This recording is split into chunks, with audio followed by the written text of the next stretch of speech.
Welcome to Iron Financial, the place where we forge stronger portfolios by cutting right through all the market weakness. Today, we're putting CORZ Scientific, that's ticker CORZ, under the microscope. Look, we are smack in the middle of an AI gold rush. I mean, this is a technological arms race like nothing we've seen since the dawn of the internet.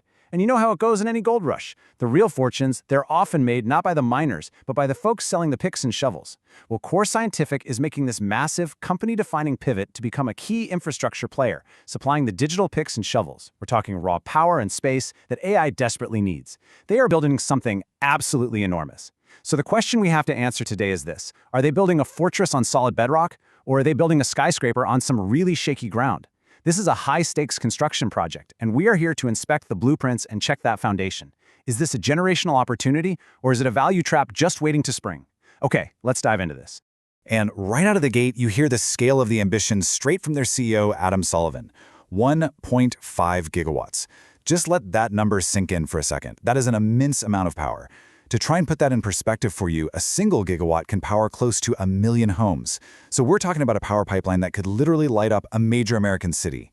CORZ Scientific isn't just, dipping a toe in the water here. They are trying to build a hydroelectric dam to redirect the entire river of AI infrastructure demand right toward their facilities. This isn't some small-scale renovation. No, this is a ground-up mega project. It's a bet that they can build the entire engine room for the AI revolution. The numbers are huge, the language is incredibly confident, but as always, here at Iron Financial, we need to stress test the materials.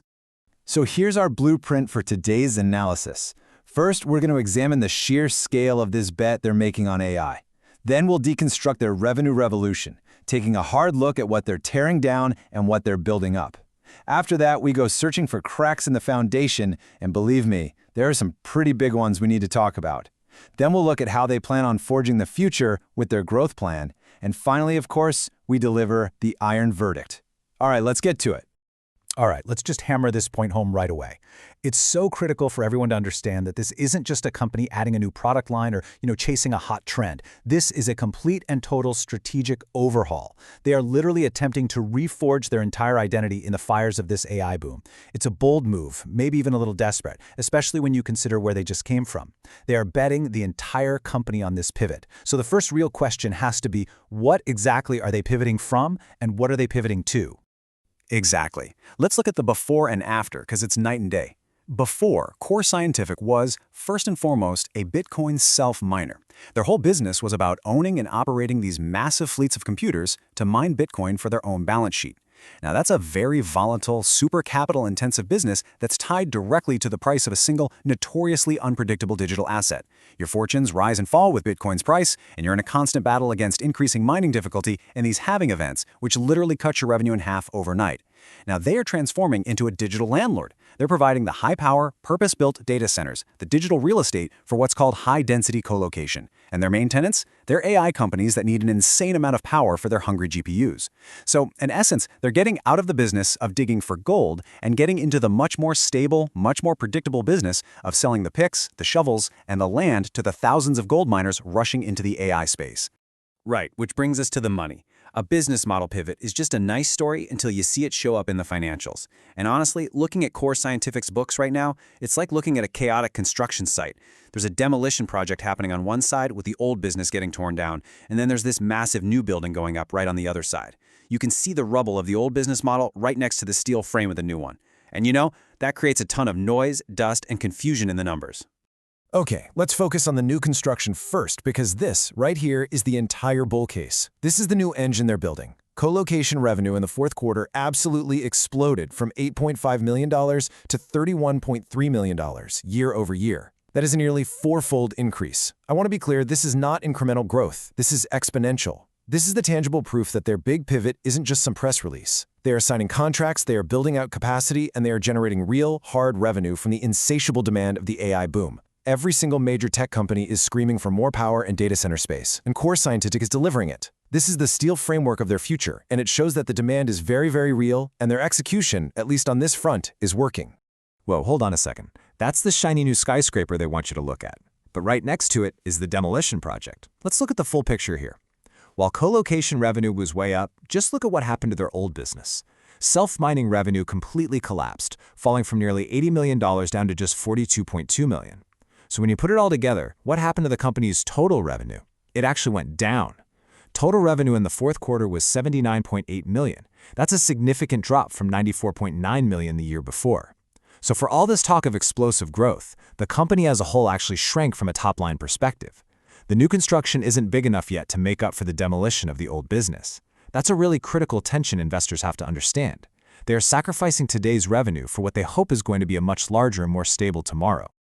And this is where we have to take off the hard hats and put on our forensic accounting glasses. Because a beautiful structure is absolutely worthless if the foundation is cracked. And when we look below the surface at CORZ Scientific, we find some serious issues with the very bedrock of their financial reporting. And I'm not talking about a small cosmetic issue here, like a crooked tile or a misaligned window. No, this goes right to the heart of trust, transparency, and the integrity of the numbers themselves. So we have to ask the most fundamental question of all. Is this company's financial house built to code? Can we as investors actually trust the numbers they are giving us? Because just as they are trying to convince Wall Street of this grand new vision, a bombshell drops. And it's one that should make any serious investor just pause and take a very, very deep breath before signing any checks. Here it is in black and white. The company had to announce a restatement. What does that mean? It means their previously issued financials for multiple periods in 2024 and 2025 were wrong. Plain and simple, they cannot be relied upon. And why? Well, it's because as they were converting their old mining sites, they were taking assets that were destined for the wrecking ball and keeping them on the books as if they still had value. They were improperly capitalizing demolition costs instead of writing them off. This is a basic accounting error, and the company itself calls the result a material weakness in internal control over financial reporting. Let me just translate that from accountant speak for you. Their internal systems for creating accurate financial statements failed. The controls literally broke. And let's not forget the context here.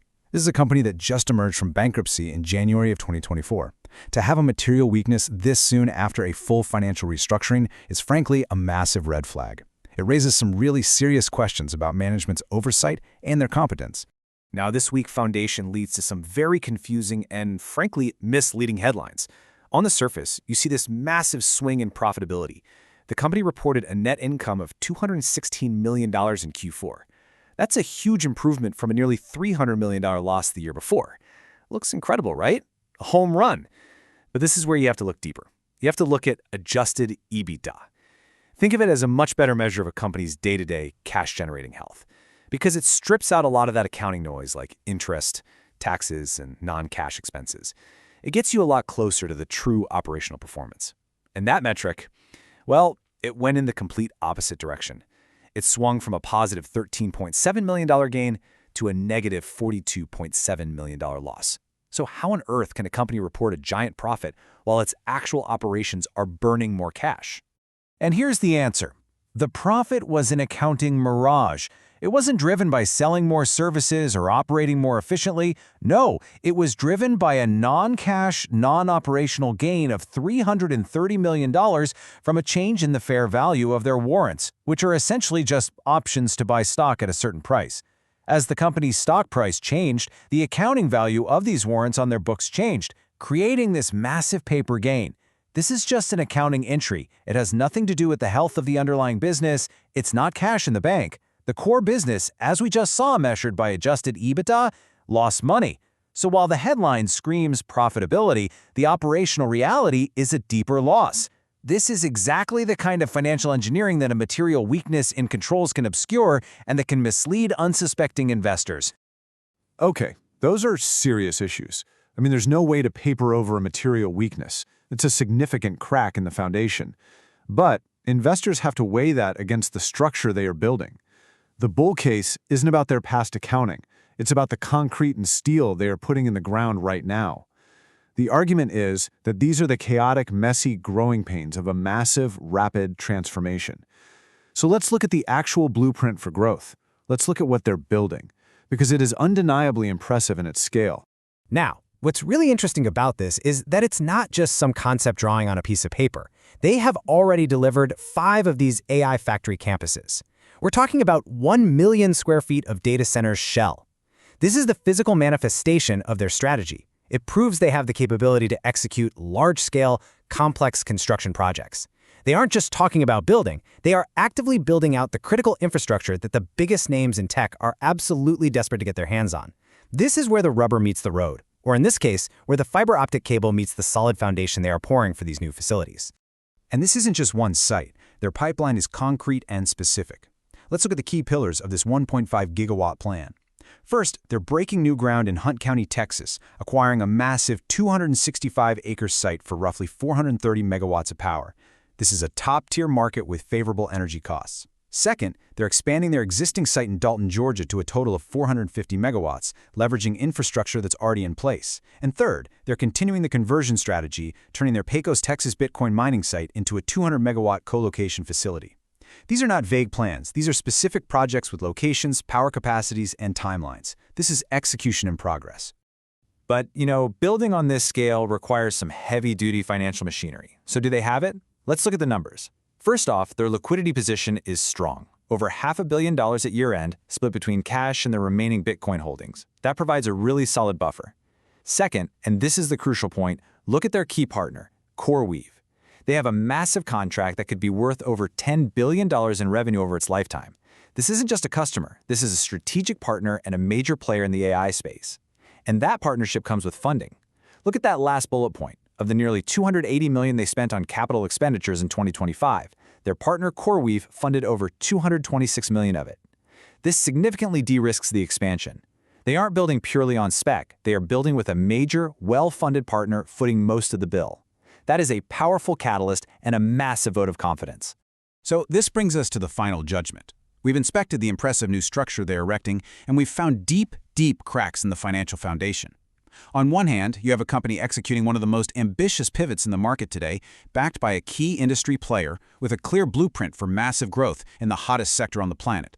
On the other hand, you have a company fresh out of bankruptcy with a glaring material weakness in its financial controls, reporting headline profits that completely mask underlying operational losses. And this table really just lays out the conflict perfectly. The bull case is all about the structure they are building. It's tangible, it's forward-looking, and it's enormous. A massive power pipeline, proven construction capabilities, strong liquidity, and that game-changing partner-funded CoreWeave contract. It's a really compelling story of future growth. But the bear case is all about the foundation. You simply cannot ignore a shocking accounting restatement. You cannot ignore a material weakness in controls. You cannot ignore that the core business is losing money on an operational basis, as shown by that negative adjusted EBITDA. And you absolutely cannot ignore that they were in bankruptcy just over a year ago.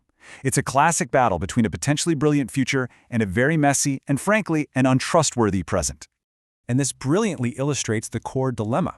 It's the question every single potential CORZ investor has to answer for themselves. Do you bet on the architects and the builders, who are clearly executing on a massive and valuable construction project in a sector with a nearly limitless demand curve? Or do you walk away because the surveyors have found deep and troubling cracks in the foundation, suggesting the whole thing could be unstable? The upside is crystal clear, becoming a core infrastructure provider for the AI revolution. The risk is equally clear, that the financial and control issues are a sign of deeper systemic problems that could cause the entire structure to just collapse. The final decision rests on investors' tolerance for that foundational risk. And that's the iron verdict for today. We lay out the facts, you make the call. Quick disclaimer, everything I share is for entertainment and informational purposes only. I'm not a financial advisor, so please do your own research or talk to a professional before making any moves with your money.